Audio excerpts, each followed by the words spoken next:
You're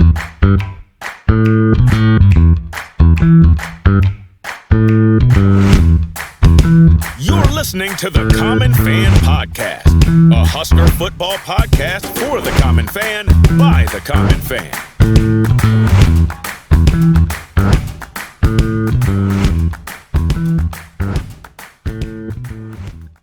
Welcome back to the Common Fan Podcast. I am TJ Burkle, as always, alongside Matty Owens Sr. and Geoff in Lincoln. It's game week, Common fans. We've made it. The Nebraska Cornhuskers will play a game of American football this very week. And what goes better with college football than delicious Nebraska beef from Certified Piedmontese? You can now get 25% off beef purchased at cpbeef.com using the promo code COMMONFAN, all one word, COMMONFAN. With burgers, dogs, ribs, steaks, and more, Certified Piedmontese has got you covered all season long. Stop by your local Mercado Butcher Shop in Lincoln or Omaha, or get 25% off at cpbeef.com using the promo code COMMONFAN and get Certified Piedmontese products shipped right to your front door anywhere across all 50 states. With the Huskers poised to break out in year 2 under Matt Rule, Common fans will be gnawing on CP beef from here to the Rose Bowl. Certified Piedmontese, powering the Husker football team and powering the Common Fan Podcast. Also, Common fans, make sure to check out our brand new website, www.commonfan.co. We went to TS Web Services to build the site for us. Their team of experts provides top-notch solutions tailored to your needs. Whether you need web development or hosting, they've got you covered. You can trust TS Web Services to take your online presence to the next level. We had a great experience working with their team. They were very responsive and delivered high-quality work. TS Web Services can help improve, redesign, or host your website. Check out tswebservices.com to learn more. Friend of the program, Tom Shatel, is back with us today. As all Common fans know, Tom is a longtime columnist for the Omaha World Herald, and more recently, he was named the 2023 Nebraska Sports Writer of the Year. Speaking of that prestigious honor, Tom, who has more hardware, the Nebraska Cornhuskers or Tom Shatel? Well, lately, I gotta say, man, you guys, all those things you read off, man, you guys are official. You guys are big time now. I don't know. Well, it all started with the Tom Shatel appearance last December. I mean, you may have to really change your did. name. You may not be so common anymore. I don't know, but no, I love being on here. It's great. We do all this stuff. We do podcasts and videos and all the stuff, and it's always good to talk to fans. Just good. Good Husker fans who are down in the trenches every day, reading everything, watching everything, talking to everybody. It's I don't see anybody drinking a beer, including me. My little iced tea thing here, but it's like being in a sports bar. It's like being in a bar while you're just talking football. So have at it, and let's go do it. Love it. Well, on that note, Tom, we absolutely loved your piece, your kind of ode to the fans from July 31st of this year. I'm gonna quote your words back to you if you don't mind. Just as part of that piece, I loved all of it, but you're kind of talking to the fans, and you say, quote, "We've been through the highest highs, you and I, but also the lowest of lows. An unthinkable streak of losing seasons, higher prices for tickets, donations, and now NIL. All this and more, and Nebraska fans remain undefeated against apathy. You are more than mere spectators. You play a key role. For me, Husker fans are part of the team, a character in the drama that unfolds each fall." Unquote. First of all, I have goosebumps. Second of all, I love that line, undefeated against apathy. What do you think it is about Nebraska fans that just keeps us coming back and keeps us filling up that beautiful stadium on 10th and Vine? Yeah, it's a love affair that's been passed down over the years, family to family, generation to generation. I used to remember back in the 80s, there were stories especially in 1983, Nebraska was going undefeated, and they were the talk of college football, and national media came to Lincoln to do stories. I remember one story about how people used to will their tickets after they passed away. They willed them down to their families, and that's to me, it's kind of like that's what this is. You pass it on, to your family, down to your kids, and they pass it on to their kids, and it has nothing to do with how much there is to do in this state. There's every bit as much to do here as there is anywhere. It may not be a beach or a mountain, or you may not have pro sports, but most people I know these days, if they're not hunting or fishing or on a boat, they're on their damn phone. And so people are on their phones everywhere around the country. There's New York City or whatever. They're not doing all this stuff that there is to do. They're on the phone. So, but the thing about it is, there's plenty to do here. People just love college football. And so, when I hear, oh yeah, they're losing and there's going to be apathy and people aren't going to go and they're going to stay home, and no, there will never ever be apathy in Nebraska. I predicted this several years ago. They'll just keep firing coaches until they get it right, but they're always going to care. And they're going to care a lot. If you aren't winning, you're out, and the ads are out too. So it's there'll never be apathy. People care too much. I love that about that. It's the best fan base in the country to write for. You can go year round. And sometimes it drives me a little nuts because I like to have a little break. There was a day when there weren't interviews over the summer. After the spring game, you didn't see anybody until August. There was a Skywriters tour. There was no media days in July. July was basically dry. There was nothing. It was dead. We didn't do anything. There might be a couple stories, and there was college football magazines that came out. You got it fired up.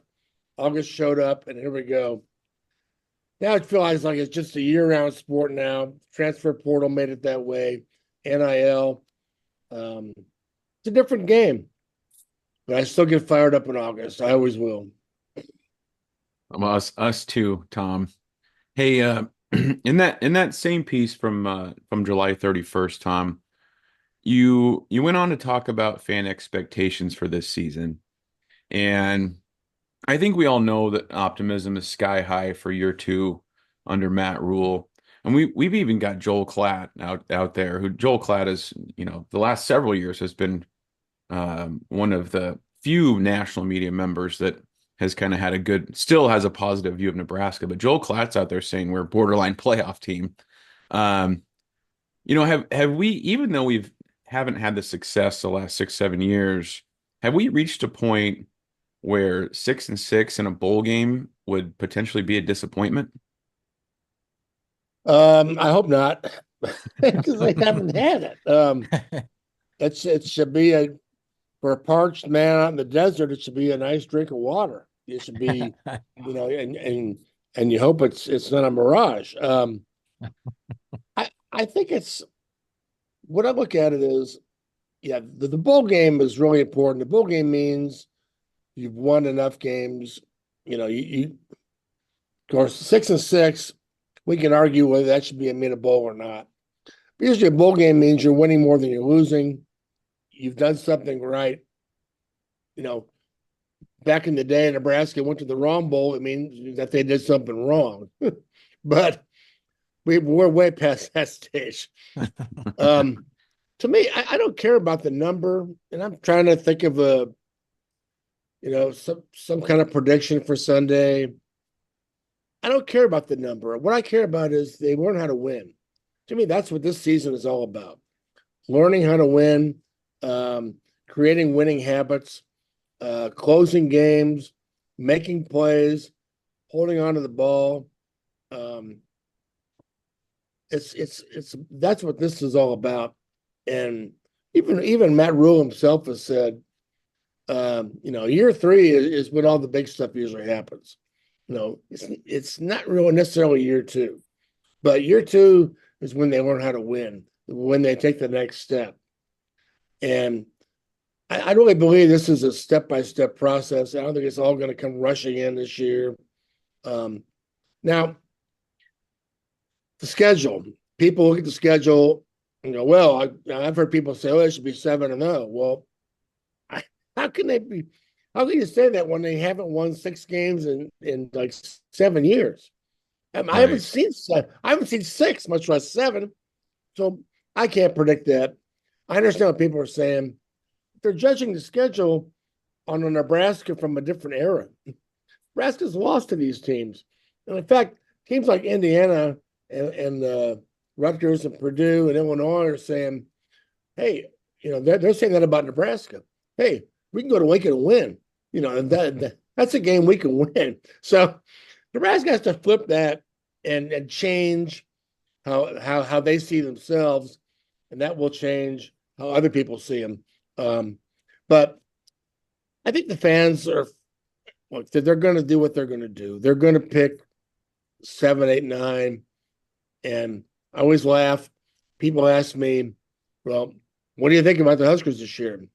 And they want me to say something that they're going to like. They want me to say 8 or 9, and when I don't, they kind of get upset. Well, You're kidding. It's not 8 or 9. What do you mean? What's wrong? Well, what's wrong is I have a freshman quarterback who's going to be great. I think one of the all-time greats if he can stay here. But he's going to make mistakes. Everything isn't perfect. The defense looks really good. They got a lot of playmakers, but you got to go do it. And, you can have everything, but you got to go do it. And they haven't done it in a long, long time. So I think September is a really big month. You have all those home games. They haven't had that. Yeah. Last 4 years, they started on the road against Big Ten teams. I mean, holy crap! That's nobody gets to do that. And if they do, they're usually a program that's in the top 10 that can handle it. But they've had to go on the road. Now, granted, they went to Ireland and they probably should have won that game. But they've had to start on the road, and they haven't had a UTEP type of team to start the season since 19. So I look for this to be a very important factor this year is gaining early momentum at home games, wins, the defense getting momentum. The crowd can help create the defensive momentum, the aura, the feeling around them, attitude. And then Raiola finds a receiver he likes. It's maybe a Fedoni, maybe Banks, maybe get in a rhythm and find some touchdowns. Just build on it every week. Build, and before you know it, you got something. So, I just want to see him win again. I don't necessarily care how many. Just get enough to a bowl game and build on going into the next season. And I'm glad you said that too, because we've been guilty of it and we still are guilty of it. And from being on here last season that last year we were preaching, get us to 6-6. We'll be dancing in the streets, the Vandalay Industries Bowl. We're excited. We'll take whatever we can get. I have noticed that we have not mentioned that once so far this year leading up to the season. There's never been just get us to a bowl game anymore. We're guilty of it too. And it's to go back of why we keep showing up to the stadium. It's just the nature of a Husker fan. We're addicts and we feed that addiction and we're willing to talk ourselves into anything. So We're guilty of it just like any other fan base. You mentioned Raiola having a freshman quarterback. He's our starter. He's our guy now. He's our leader. So we got to get behind him. I think that's a big thing of reason why we think that a bowl game might be a disappointment because a lot of people have it in their heads. We've got this 5-star recruit. We should be flying high and making it to the playoff in his first year. And so this brings up something that I think we've all been a little bit concerned with, but it reminds me of Eisenhower's letter to the troops on D-Day saying the eyes of the world are upon you. Or if you want to go that serious, you could go off of me and my dad in a non-competitive golf league. they'll say, "Don't miss this putt, you jackass." Are we putting too much pressure on this true freshman? Well, if we are, I think he can handle it. But again, I remember his dad well. What a competitor! One of the all-time competitors in Nebraska football history. Fiery guy. I remember 1999 in Austin, Texas. We're coming out. Nebraska loses a really emotional game with Texas. There's a fumble where they're getting ready to go maybe win the game, and they lose a fumble. And the Texas crowd was really, they were starting to get into the fact that Nebraska was the big dog going into the Big 12. Texas kind of owned them. Texas, so Texas fans are all over the Huskers as they walk off the field. And one guy stopped, took off his helmet, and started growling and like a lion. He started roaring at him and yelling at him, and it was like he was going to go into the stands. And that was Dylan Raiola. I'll never forget watching that. As they're going in the locker room, he stops and gets after him. And that's, I think that's the kind of guy we're getting at quarterback. Maybe not. I don't think he's going to roar at anybody, but he's a competitor. And I think his dad, the people if you listen to him, you really can learn things from the press conferences about poise. I mean, Dylan's had all the attention, but he hasn't done a lot of press conferences. I mean, not unless high school had them every week. He's really handled it well. He's going to have more around him than some of the past quarterbacks the past 5 years have had. So that's going to help. But he didn't have to be a superhero. He just has to be a quarterback who makes basic plays this year. What I liked about the announcement today, we're actually on our World Herald podcast, me and Sam and Evan, and Sam's looking at his phone, and he sees, oh, breaking news! They've just announced Dylan Raiola, and Sam and Evan actually kind of surprised that they did it that way. It was a simple tweet on Twitter. It didn't even have the sentence didn't have a period on the sentence. It just said this, statement. And it had a picture of Raiola in his green practice jersey. And it was just it was kind of understated. We thought Rule might announce on the radio show tonight, statewide radio show, or they do something, on social media with videos and, proclamations and all this stuff. Yeah, it was very understated. I like that because I think this season he's had enough hype. I think he needs to be understated right now. It needs to be, okay, let's pull back and let's just let him do it. And I think we all thought he was going to be the guy. They have too. Kalen is that type of guy too. It's a great situation, but anyway, I like the way it was done today. I think you'll be able to ease into it. The Colorado game was huge, but I think he'll be able to ease into this a little bit with home games and a good defense. So yeah, I expect him to do what he's going to do. Complete passes. How many times the last several years we had a guy who couldn't throw a swing pass? He threw it at their feet, or threw it over their head. And, Avery Martinez could do a lot of things, but he couldn't throw the simple pass sometimes. And sometimes the difference between winning and losing and, making the first down and her having to punt is just throwing a simple pass. Yeah. Here to there. And Dylan just has to do that. And I think he will. Yeah. Well, I got to go back to, I love that you mentioned Dominic, because you were talking about his, kind of his tenacity. And, I remember as a 17 or 18-year-old kid, I think it would have been Dominic's, first couple of years. He played a lot of special teams. And I remember him being on punt team and oftentimes being the first guy down the field covering the punt. And I think give us Husker fans a lot of credit. I think we're really, really smart football fans. But I remember even back then thinking this guy's going to be playing football for a long time just because of that. Yes. So the idea, and I think that's part of the excitement for us Husker fans, we're getting a guy with those same bloodlines and that same tenacity.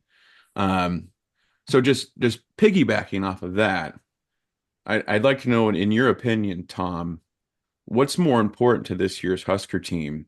Is it that Dylan Raiola is who we think he is, or is it that the defense is what we think they are? Well, both. I'd probably go defense. I mean, but yeah, I don't. Dylan doesn't have to be a superhero. I mean, that's who they signed, right? They signed this 5-star elite top guy in the country who's going to come in and and I made the comparison with Tommy Frazier just because his signing changed. They brought other recruits in. It changed the way other people looked at the program. One guy can change things. Now, when Tommy's first year, he didn't. I mean, he got him to the Orange Bowl. They lost to Florida State. They actually lost at Iowa State that year. It wasn't perfect, but he was really good, and he changed a lot of things. He changed what they could do on offense. He changed how they could call plays. He changed the way the offensive line. He helped them. The offensive line helped him too. Everything just became a different level. That's what I would like to see from Rail this year is just raise it up, not to Tommy Frazier heights, but just raise it up a level. And as I've said, he has the lowest expectations of any quarterback I can remember who came in with the hype. I mean, like Turner Gill, they were trying to win national championship in the Big Eight. Steve Taylor, same thing, win the Big Eight, beat Oklahoma. Frazier was brought in to win a national championship. They were already winning the Big Eight. I mean, Crouch, Frost, all of them. Taylor Martinez, Tommy Armstrong, they were. You need to go to bowl games and try to win the Big Ten, win the division. Dylan Raiola, man, just goes to a bowl game, would you? we don't want to win the Big. We're not thinking about winning the Big Ten or national championship, making the playoff. Just get us to a damn bowl game. Right. So that it's the lowest expectation of any quarterback that I can remember ever at Nebraska, which I think will help. He doesn't have to do everything, but he's got such a good head on his shoulders. I don't think it would bother him. And that's a good point about expectations. Everybody expecting you, everybody's watching. I mean, this program needs to win when that happens. I think they will, but I don't think the country's watching right now. I think there's a lot of people who predicting Nebraska to be very good, and sometimes people in the national media like to sound smart, so they're saying, well, I'm gonna Nebraska's kind of the hot trendy team to make a breakthrough, so I'm gonna try to look good by picking them. But a lot of guys understand football too, and it's good that they, like Joel Klatt. There's very few better than him. He has a great perspective on football. Now he loved Frost, but didn't we all? Yeah. So he was wrong on Frost, but stand in line on that deal. No kidding. So I think expectations are great, but I think they're right where they ought to be right now. Okay. Yeah. I think Urban Meyer is pretty high on us too. So I don't know if that's a kiss of death or not, to take that for what it's worth. I think that's good. No, Yeah. Urban Meyer, I was looking at it. Urban Meyer and Colin Cowherd were high on Nebraska. I said, well, one of those two guys is smart. I feel good about one of them. But I actually met Cowherd. He came to speak at a thing in Omaha years ago. He's a good guy. But yeah, if Urban Meyer, but again, After 2018, Frost's first year, they go to Columbus. Martinez looks great. They push Ohio State to the fourth quarter. Urban Meyer says, I've never seen schemes like this. He's going to change the game, and the quarterback's going to change the game. Well, game didn't get changed too much. But I do, when it comes to Urban Meyer, I trust in his football.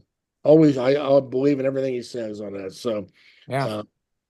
but yeah, they got to go do it. They got to go execute. Yep. They got to go block and tackle and hold on to the ball. Yeah.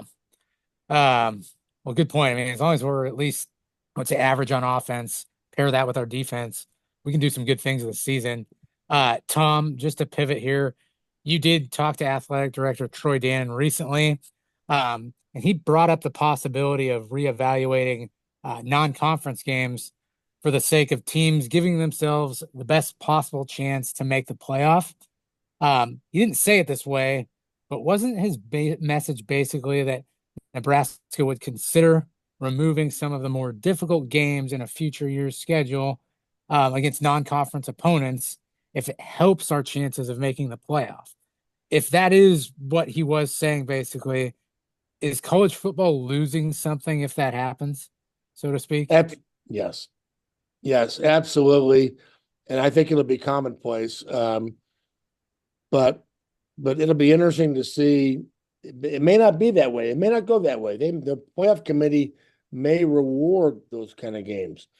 It depends on how many 3-loss teams are going to get in. Now, keep in mind, there's going to be 7 at large. We're not talking about the whole 12 teams, because there's going to be a group of 5 champion and a Big 12 and an ACC champion. And, there's going to be 5 automatic champions. So there's 7 spots, not 12 we're talking about. I expect those 7 spots to be filled by Big 10 and SEC schools. Keep in mind that, it's kind of rigged toward where you start in the poll. And I remember talking to somebody from the Big 12 last year, and they said, well, we think we should at least get 2 every year. I said, wait a minute. Look at the playoff rankings. This was in late October. I said, how many Big 12 teams are in the top 10? Well, there were 2, Oklahoma and Texas. Well, those are SEC teams, not Big 12. So there's not a lot of Big 12 teams or ACC schools that get in that top 10. So we'll see how it goes. Frankly, and Matt Rule said this, our non-conference games used to be Oregon and Washington and UCLA. Now those are conference games. So conference games are like the non-conference schedule used to be. So what are you going to do? You're going to add a SEC school like Oklahoma. They're already on there. Tennessee. If you lose that game, you're already behind the 8 ball going into the conference when you got to play Ohio State, Michigan, USC, Washington, and Oregon. So how many losses can you afford? That's what they're going to try to figure out. I'm not sure they can do it 1 year. They may have to have a sample size of 2 or 3 years. But if the committee says the big boys, the Big 10 and SEC, you could have 3 losses and get in, maybe they'll hang on to those. But as I told Troy, I said, it goes both ways. Tennessee is closer to the playoff than you are, and they're going to be paying attention to, what they have to do. And of course, the SEC people will tell you the hardest schedule in the history of college football. Well, okay, whatever. A lot of those schools aren't that good, but they get the hype. But what if Tennessee says, yeah, Matt Rule's coming, that thing is getting better, and we can't afford more than 2 losses, and we already play in Bama, and we're playing Georgia and Texas. Maybe we don't want to play Nebraska. So that goes both ways. No. I do think, like everything else, the game isn't better because of a lot of these changes. But as I wrote, and I believe this, fans, including Nebraska fans, would rather be in the playoff than play a good non-conference game. They don't. The bottom line is they want to. If they play in this big non-conference game and they lose, that keeps them out of the playoff. They're not going to want that non-conference game very much longer. So, yeah, the priorities there will be in place.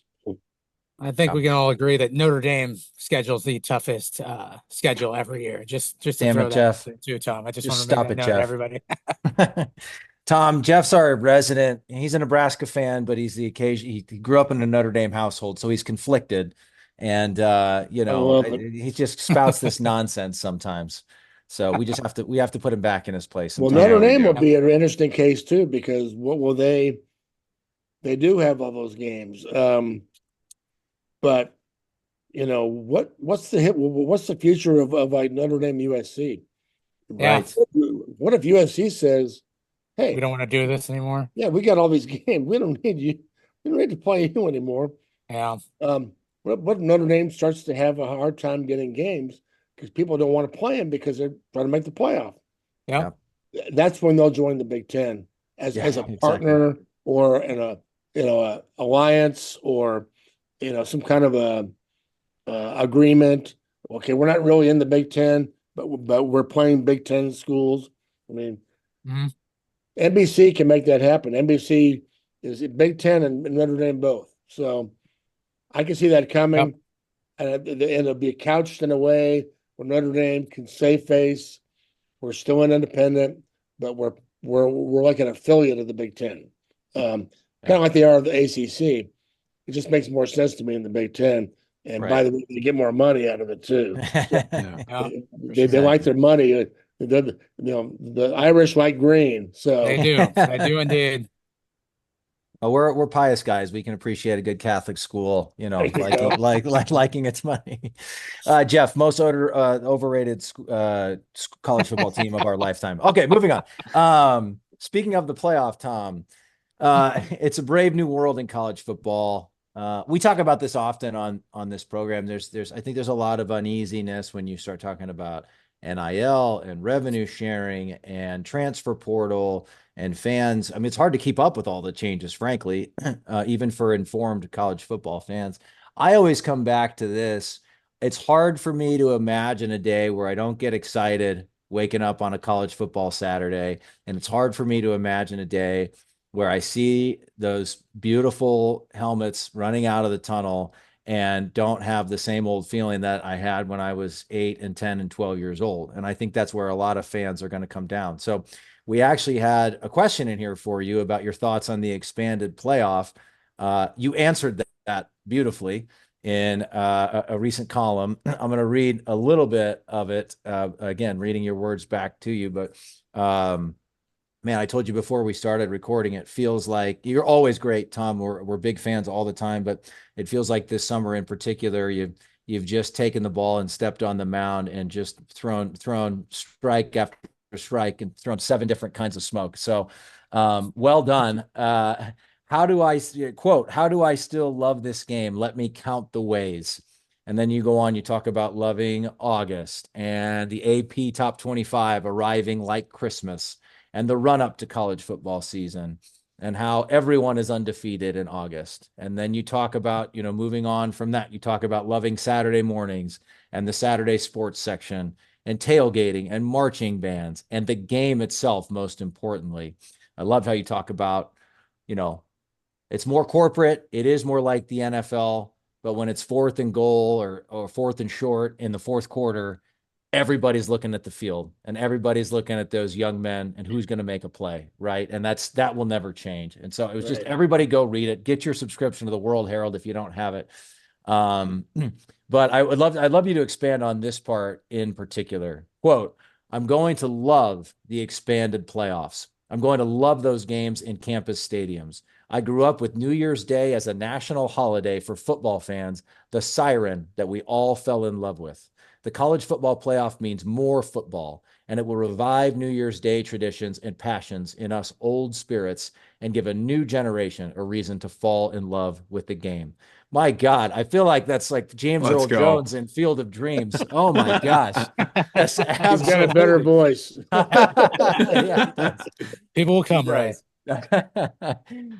Can you talk about that a little bit, Tom? Because I think, Yeah, I hear from it's friends who are lamenting the NFL light feeling of college football.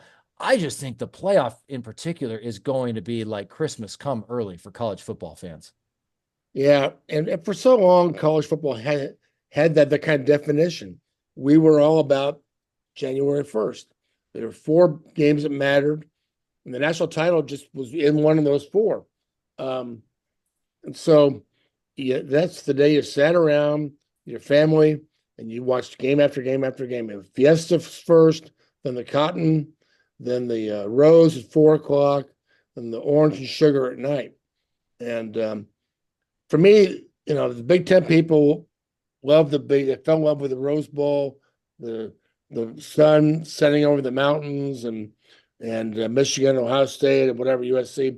For me, it was the Orange Bowl, the Orange Bowl lights, the TV shot from the blimp overhead of that Orange Bowl, the magical lights, and it was always to me the best game of the day. It always meant more than the Rose Bowl, because OU and Nebraska were playing for a national championship, and then Miami and Florida State started getting involved, and you had Notre Dame playing in there, Alabama would play there. All the big games were the Orange Bowl, and that was a college football holiday.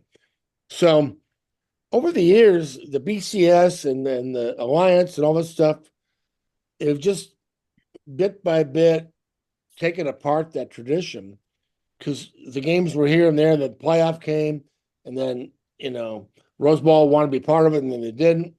And then you had some games that mattered, and then you had some games like Outback and the Citrus are on January 1st. That didn't make any sense to me. Then there are more games on January 1st. It just college football has had nobody in charge of the sport for too long, and so you had people yelling for playoff and old people yelling for bowls. And the way I think it's going to happen now is there's going to be a couple waves. The first wave will take place December 19th to 20th, right before Christmas. We'll get a great present, early present of 4 games on campuses. This year, 1 on Friday night and 3 on Saturday. And you can have Alabama and Ohio State. You can have people in the South going north, and it would be snowing. And it's just, who knows what it's going to be like. And you're probably going to have the Boise State Group of 5 champion in that deal going somewhere. Maybe they can upset somebody on the road. You could have, Big 12 SEC going at it on a campus. But just the fact that they're in campus stadiums, and I mean, let's just project ahead. Say Nebraska gets to that playoff. Can you imagine hosting a playoff game at Memorial Stadium in December? Oh, Just madness, just crazy good, crazy. I imagine it every good. day. I mean, it's like snowing and sleeting, and it's just Alabama or LSU's in Lincoln, and it's just yeah. So you're going to get that. It's going to be the greatest thing ever. It's going to draw everybody, like New Year's Day did, draw everybody back to the TV sets together. But then it comes back around after Christmas. The New Year's Day bowls, not the Peach Bowls, New Year's Day Bowl, whatever. But there'll be 4 more games that'll be a playoff. So we'll watch all those games on 1 or 2 days. And then we'll get the semifinals and we'll get a championship game. But so it's going to be, instead of New Year's Day, it's going to be a month, mid-December to mid-January. College football playoff is going to take over. The NFL is going to have to scoot over, because college football is going to be that, and that playoff format is going to be as big as a lot of those NFL playoff games, which, I mean, some of them are good, but some of the wild card games are um, Cleveland and Jacksonville, or my Chargers losing, choking a lead to Jacksonville, or so there's NFL is important and relevant just because it's the NFL. College football is going to get in on that party. It's going to change. This playoff is going to draw everybody to the TV sets together, and a generation will fall in love with football just because of this, and we'll need it. We'll need it badly because in a couple of years, football players are going to get paid a salary. They're going to sign a contract. They're going to get, and not everybody's going to get the same money. It'll be like the NFL. Quarterback will get the most, and the running back will get the second, and the receivers, and then so on and so forth. And I hope we don't know what they're all making, but we probably will. These are all public institutions. Media will be after the numbers. They'll probably have to release them. I don't necessarily want to know what those guys are making, but that kind of thing is coming. And on top of the NIL still being involved. So money. But during these playoff games, we ain't going to be thinking about money. We'll be thinking about how great everything is. So I think the playoff is going to be great. And I think it's going to be 16 eventually, because the Big Ten and SEC are going to say, well, we're getting a few teams in, but we're not getting enough. So we're not getting enough. Let's add 4 more. Yeah, I've talked to people already in college football. Troy and one, including Troy, it's gonna happen soon. It won't be long before it's 16. I know. I think Matt's got a final question. I want to interject on one thing there. Hey guys, I can go longer. Okay. You want to do an hour? Let's do an hour. Okay. Awesome. So do you think in that scenario, like I think about a scenario where you've got 2 teams playing for like the Big Ten championship, so they're both going to end up in the playoff. But if you have a third and a fourth team from the Big Ten that also gets in the playoff, they don't have to play in the championship. They get a week off. They don't have to take an L. They don't have to risk any injuries. Right. I think, and they weren't as good as the top 2 teams. Right. And so do we get to a point where, because now the playoff, I think, will be better than that first weekend in December, but I love conference championship Saturday, the first weekend in December too. Do you think that we reach a point where that just goes away? No, it matters. Actually matters more now. Now you've had conference champions who didn't get in the playoff, the 14 playoff, right? So now you win one of those conference titles, you're in, and you get a bye. So the top 4 teams that are conference champions are going to get byes. So they don't have to play that first week, so it gets an advantage. Although I think they're missing out because they won't get to have that home game. I think the home games are the best part. That's the best advantage. You don't get the week off, but I think having the first round game, getting it out of the way, playing at home is going to be great. So because the teams that get the first round bye will play the conference title games first Saturday in December. And they probably won't play again until New Year's Day. So it's kind of like the old bowl deal. So they'll be off while the team they're going to play has already played a game. It has momentum. So who knows? But the conference championship games, I'm kind of with you. Do we really need them? But they're good. The teams are going to want that week off. The coaches certainly will want them week off, because if you make the run all the way through, how many games you have to play? 4? Is it 4? Or is it, if you're playing the first round, are you playing 4? I think you're playing 4 games when that's a championship. That sounds right. So if you're in that if you're in the bye, you only play 3. So and that adds up. I mean, you've already played 12 regular season, a 13th conference title game. Yeah. You got 4 more after that is 17. They better be getting salaries.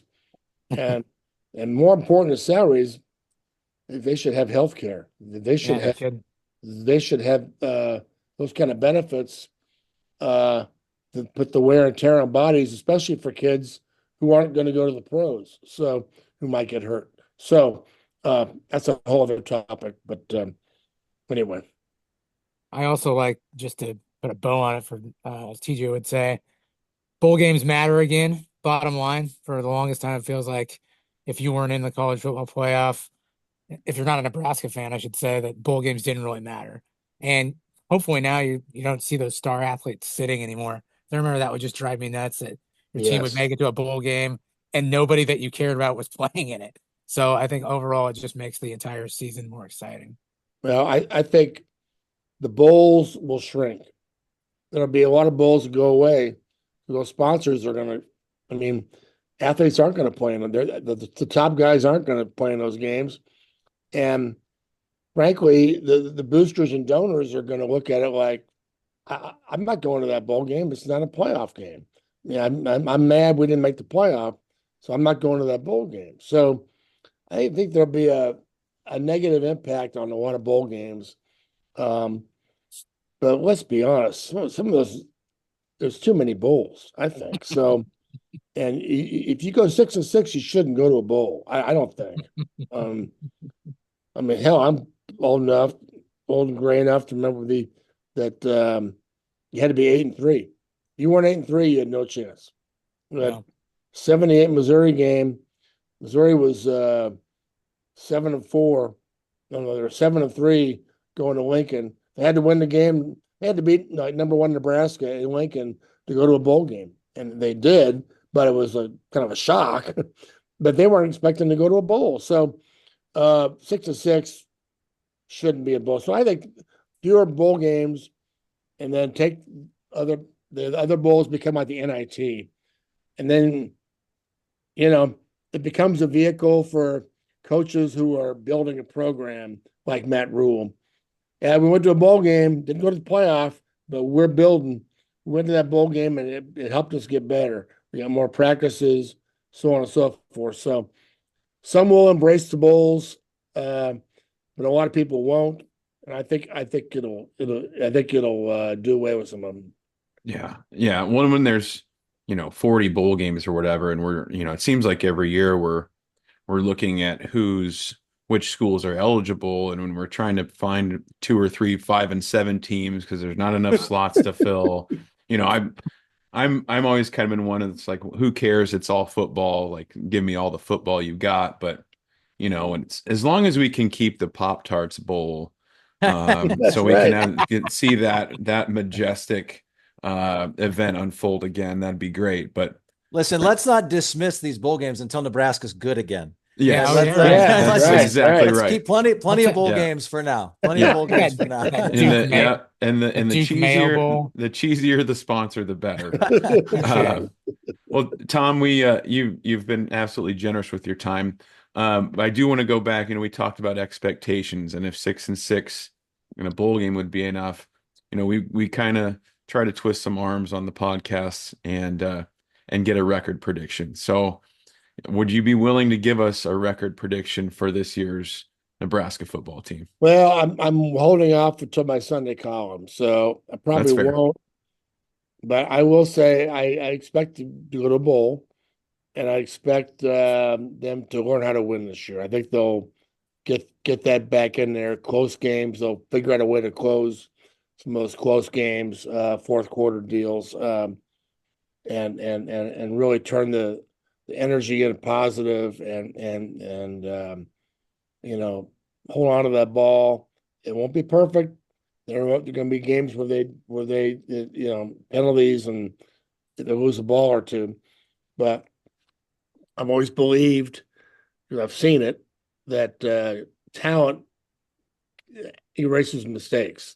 Not always, but when you got talent, I mean, how many Oklahoma games did I watch where they fumbled and fumbled and fumbled and still won by 21? Yeah. Because they got the ball back and they scored. They went 80 yards and they just erased whatever they gave up. I'm not saying Nebraska's that way, but there's a lot of talent in that receiver room. a lot of talent at quarterback. Offensive line's better. They're going to put some points up as soon as they figure out how that's going to have who they're going to throw to and all that kind of stuff. They're going to score some points. The defense is going to help them grow. I expect them to be in the bowl game. That's what I'll say right now to you. And I mean, not that I'm holding off some big secret till Sunday. I just don't know what I'm saying yet. 11-1, understood. We we know what we heard. Playoff, here we come. Playoff, here we come. There you go. Well, I Sounds can't good. wait. I mean, I can't wait to watch something other, the offense is bound to be better. So something other than an inept offense combined with a defense that I think is just going to devour people. I mean, look at that senior veteran defensive line that's just going to eat people alive. And we got veterans all over the defense. These last couple of weeks before kickoff just are agonizingly long. I can't wait till we can actually watch a game. So I just hope kicking is okay. We're getting a weird vibe from the special teams already, and it just there's some leagues where you can be okay in special teams, but the Big Ten you can't just be okay. You've got to be buttoned down. Mm-hmm. But I think they might have a returning. This the kid from Miami, Ja'Cory Barney. Barney, yeah, I think he might be a guy to watch. So, but we'll see. Bushini is certainly good enough to be the man. Just getting Alvaro's been hurt, but he didn't have the good spring. So it's just a weird place right now. But everything else is in place, absolutely. Yeah, you got to be able to kick that field goal when you're at fourth and eight on the 35-yard line or whatever it is. So hopefully they can figure that out. Yeah. Tom Shatel, ladies and gentlemen. Matt, Jeff, any final thoughts?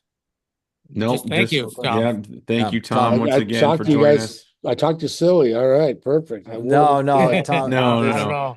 This has been just absolutely thoroughly enjoyable. Husker fans, if you're not subscribed, you get subscribed to Husker Extra, and you can get the sports sections from the Omaha World Herald and the Journal-Star.